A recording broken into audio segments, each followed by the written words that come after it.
So, welcome sa ating video. Pag-usapan natin ang Healy Tiger Supra na scooter and 3,000 km odo. Sa ngayon, naka 3,100 km odo na ako sa aking Healy Tiger Supra. Ngayon, ang gamit ko kasi nito ay halos araw-araw. Every day, tumatakbo ito ng 30 kilometers per day. 15 kilometers papunta, 15 kilometers pa uwi. Ang charging ko naman, pag 40 to 50 ang takbo ko, so dalawang rides, 60 kilometers yon. Pero pag winawaswas ko siya, umaabot lamang ako ng 1 rides, 1 per charging.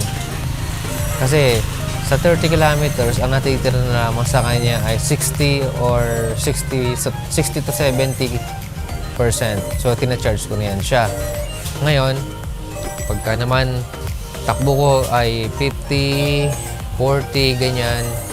So, umaabot siya ng 40% to 30% bago ko siya i-charge.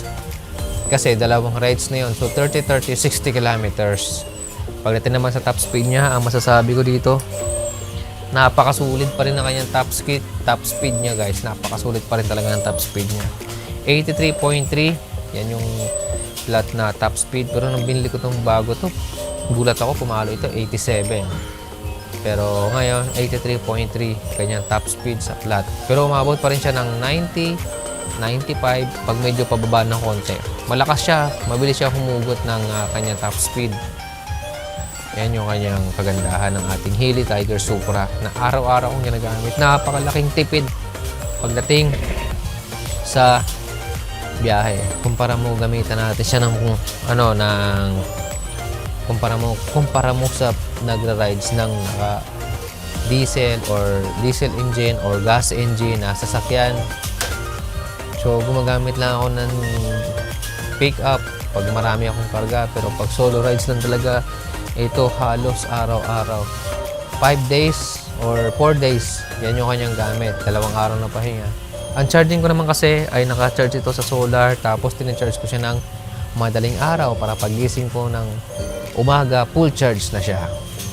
Para kahit hindi mo na siya ganun bantayin. So, ta-charge ko siya mga alas 3 na madaling araw. Sigurado yan, pagising mo ng alas 7 na umaga, full charge na yan siya. So, hinugot ko na siya. So, yun yung pinaka-the best para mag-charge ng ating electric scooter.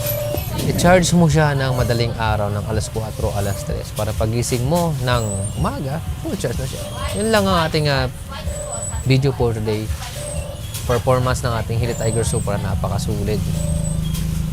Mura yan, guys, napakamura na, napakaangas pa. Diba? Top speed niyan, ang the best dyan, may mga ilaw-ilaw pa yan eh. Customable yung kanyang RGB LED strip sa kanyang gilid. So, yun lang.